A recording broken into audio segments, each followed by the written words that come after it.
Voice of Indonesia. Dari Indonesia untuk dunia. Voice of Indonesia dari Indonesia untuk dunia. Pendengar, dalam program Pemilu Cerdas kali ini kita sudah terhubung bersama dengan Mbak Amalia Yunus, Ketua PPLN Bratislava, Slovakia. Halo Mbak Amel, gimana? Sehat-sehat? Sehat, Alhamdulillah Mbak Sekar. Gimana kabarnya? Alhamdulillah sehat-sehat. Terima kasih di pagi hari waktu setempat sudah menyempatkan diri untuk Voice of Indonesia. Nah ini kan sudah dilantik sejak kapan nih Mbak Amel? PPLN-nya dilantik 1 Februari yang lalu. 1 Februari lalu ya, berarti Ya. masih cukup baru, tapi sudah ada banyak agenda-agenda atau mungkin rencana-rencana yang sudah direncanakan Mbak Amel? Ya, langsung ngebut. Langsung ngebut ya.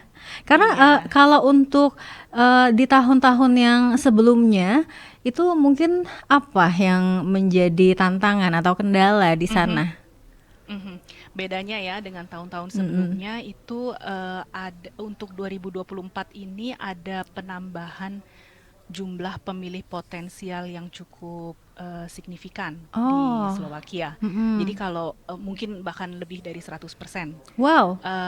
Ya tepatnya saya belum bisa bilang ya karena sekarang sedang dikerjakan oleh Pantarlih. Pantarlih baru kami lantik kemarin hari Minggu 12 Februari. Jadi mereka sedang bekerja untuk merapikan data, untuk mendata ulang supaya lebih akurat. Tapi dalam yang jelas ya, data sementara dalam 5 tahun terakhir ini banyak warga kita yang datang bekerja di Slovakia.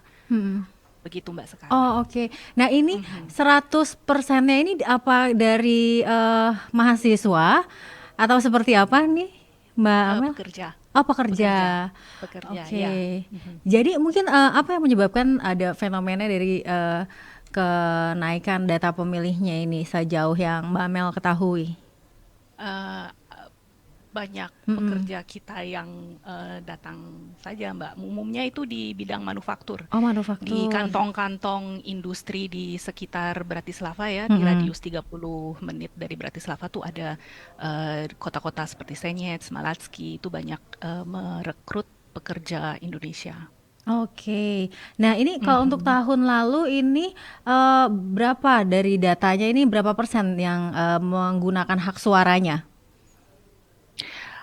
Tahun 2019, pemilu tahun 2019 itu hanya ada 1 orang yang terdata di data pemilih tetap kami yang tidak menggunakan hak suaranya. Jadi kalau dihitung persentasenya 98 sekian persen partisipasi kami di sini. Dari jumlah orangnya waktu itu? 60. Dari 60 ya, tapi ini angka yang sangat baik. Jadi bisa dikatakan nggak terlalu banyak tantangannya. Tidak ya, tidak. Slovakia itu nggak besar ya Mbak Sekar. Itu kalau dibandingkan dengan di Indonesia itu mungkin sebanding dengan luas provinsi Jawa Timur. Dan secara geografis juga tidak, tantangannya juga tidak bagaimana banget ya. Landlocked country, secara geografis lebih mudah ya. Dengan begitu, dan infrastrukturnya juga baik sehingga komunikasi kita lebih mudah gitu di sini. Oke. Tapi untuk dari data juga memang kan karena jumlahnya juga tahun lalu nggak terlalu banyak, kemudian juga karena jumlah WNI-nya juga ya karena mungkin hanya segitu ya. Jadi untuk pendataannya itu nggak pernah ada masalah atau nggak ada yang tertinggal gitu ya. Sejauh ini tidak. Oke. Dan kalau tahun ini berarti kan hampir 2 kali lipat begitu ya. Dan kalau untuk persebarannya itu seperti apa? Dan mungkin untuk usianya juga ya karena pekerja gitu ya, tidak terlalu banyak pemilih pemula gitu ya. Ya, persebarannya paling banyak di Bratislava dan sekitar, yang seperti saya bilang tadi 30 menit radius dari Bratislava. Paling banyak saya tidak menghitung persentasenya ya, mungkin ya 70% lah di sini. Lalu yang lainnya tersebar, benar-benar tersebar. Ada 1 di kota mana, 2 di kota mana, 5 di kota mana, kayak begitu. Kalau usia kami memang mendata ya usia, tapi bukan usia yang kita data, tanggal lahir. Mm-mm. Tapi itu nggak pernah kita hitung berapa dan berapa Oh ya. persentasenya gitu. Tapi yang jelas usia kerja aja. Hmm. Kalau pemilih pemula, mahasiswa gitu ya, Mm-mm. seingat saya itu juga tidak kita data siapa yang mahasiswa, siapa yang ibu rumah tangga, siapa yang apa itu datanya kita tidak mendata itu PPLN. Mm-mm. Tapi yang saya ingat satu mahasiswa Oh. untuk pemilu 2019. Mm-mm. Pemilih pemula ya, Mm-mm. mungkin dua lah atau tiga. Sisanya usia kerja. Usia kerja, oke. Nah Ya. ini kalau untuk teknisnya, kalau untuk yang wilayah Mhm, geografisnya cukup menantang atau jumlah mhm. WNI-nya cukup banyak, ini kan seru ya, ada TPS Iya, iya, iya. keliling, kemudian juga Aha. ada segala macam seperti melalui surat, Mhm, dan itu pun juga mhm, agak sulit gitu ya untuk bisa mhm. mencapai angka 50% atau tujuh Oh puluh iya, persen aja juga itu menjadi satu iya, iya, kendala iya. tersendiri. Nah, kalau di Aha. Bratislava sendiri seperti apa? Kami punya dua metode Mm-mm. pemilihan. Satu TPS di KBRI ya Mm-mm. lokasinya biasanya untuk kali ini untuk yang 2024 nanti kami tetapkan. Tapi biasanya di KBRI dan pos. Oh, dan pos Pos juga ya? yang jauh-jauh tidak bisa datang Heeh. atau terlalu tidak efektif lah untuk Heeh. datang itu bisa lewat pos. Kalau KSK tidak ada karena pos di sini lumayan bagus, bagus Mm. sekali menurut saya. Tidak pernah ada yang tidak sampai gitu. Jadi pos dan TPS. Oke, dan apa namanya, kalau misalkan pun yang lewat pos itu juga sebenarnya kalau dari segi jarak karena tadi sebesar Jawa Timur itu juga sebetulnya nggak terlalu Aha, jauh ya, cuman mungkin karena ya, bekerja atau ada ya, hambatan-hambatan gitu ya. mhm, mhm. Oke, nah kemudian kalau untuk misalkan nih ada kenaikan jumlah yang cukup signifikan kalau untuk Bratislava, mungkin ini bisa menjadi apa ya, satu tantangan tersendiri yang barangkali ada upaya-upaya yang harus dilakukan untuk semakin Mhm, menjaga performa PPLN yang sudah sangat baik ini. mhm, mhm, mhm. Iya, tentunya dimulai dengan pendataan yang teliti ya. Kalau Mm-mm. kalau kita bisa dapat data yang akurat, Mm-mm. itu menurut saya separuh pekerjaan sudah beres. Kita Mm-mm. jadi bisa merencanakan dan apa namanya, memikirkan bagaimana gitu supaya partisipasi setinggi mungkin kalau bisa 100%. Mm-mm. Begitu. Jadi bagaimana bagaimana menghadapi tantangan itu saya kira di justru periode ini Mm-mm. pendataan itu yang sangat krusial itu kita harus benar-benar awas. Mm-mm. Iya, betul. Mhm. Dan kemudian juga untuk karena jumlahnya sedikit ya, ini biasanya Mhm. sosialisasinya nih lewat Mhm. WhatsApp atau seperti Mhm. apa gitu. Mhm. Mhm. Kami selalu mengadakan tatap muka Mm-mm.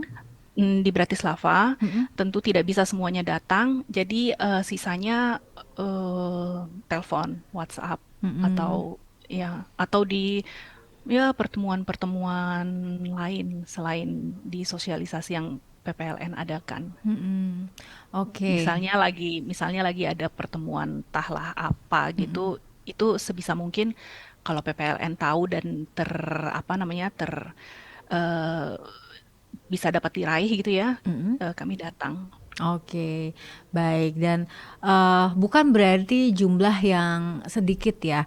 Ini kemudian membuat tugas dari Mbak Amel dan juga teman-teman di PPLN dan juga di KBRI menjadi apa ya? Bukan tugas yang berat gitu. Karena bagaimanapun Mhm, bukan sedikit mhm, atau banyak, tapi kesadaran untuk memilih itu kan yang sebetulnya juga mhm, apa ya? Cukup berat juga ya untuk bisa mhm, mhm, memberikan kesadaran, memberikan edukasi. Mungkin apa yang membuat orang-orang di sana memiliki kesadaran yang begitu baik untuk menggunakan hak suara, hak pilih mereka?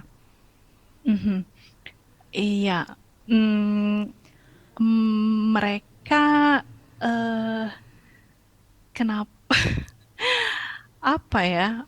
Mungkin karena di sini karena sedikit itu ya pendekatan jadi lebih personal gitu, Mbak. Mm-mm. Kita lebih bisa ngobrol gitu. Mm-mm. Dan mungkin itu juga sedikit banyak mempengaruhi mereka. Kayak kita bisa dialog lah gitu. Kita bisa bilang, ini sayang loh kalau nggak dipakai. Mm-mm. Betapa mahalnya gitu menyediakan kalian surat suara gitu, mulai dari pendataan sampai pencetakan, distribusi, sampai surat suara itu sampai di sini gitu. Mm-mm. Sayang banget kalau nggak dipakai gitu. Mungkin karena hubungan yang lebih personal gitu, dekat Mm-mm. gitu kan. Mm-mm. Mm. Oke, dan ternyata memang walaupun jauh dari tanah air gitu ya, Mhm. memang warga negara Indonesia yang di sana, diaspora yang ada di sana memiliki rasa apa ya, rasa kebanggaan yang dan juga kebangsaan Mhm. yang masih sangat besar gitu ternyata ya. Mhm. Iya, iya, iya, betul. Oke, Mbak Amel sebagai closing statement mungkin ada harapan-harapan ataupun juga pesan-pesan dalam penyelenggaraan pemilu yang akan datang di Bratislava. Hmm, em, Sebagaimana yang sudah saya sampaikan tadi, saya berharap semua yang sudah terdata punya hak pilih dan memenuhi syarat untuk memilih, sebisa mungkin digunakan hak itu. Sayang kan, maksudnya segala usaha upaya yang sudah dikerjakan tidak hanya oleh PPLN ya, tapi terutama oleh KPU di Indonesia, tersia-sia gitu kalau kita tidak pakai hak pilih kita. Oke, baik. Mbak Amalia Yunus, Ketua PPLN Bratislava, Slovakia, terima kasih atas waktu dan informasinya. Nanti mungkin kita bisa ngobrol-ngobrol lagi semakin mendekat Oke, waktunya terkait iya, dengan pelaksanaan oke, dan sebagainya. Mungkin ya, nanti pendengar Voice of mhm, Indonesia juga pengen tahu keseruan atau bagaimana masyarakat di sana untuk mhm. menjelang pemilu ya. Terima kasih sekali Ya, makasih Mbak lagi. Sekar. Voice of Indonesia, dari Indonesia untuk dunia.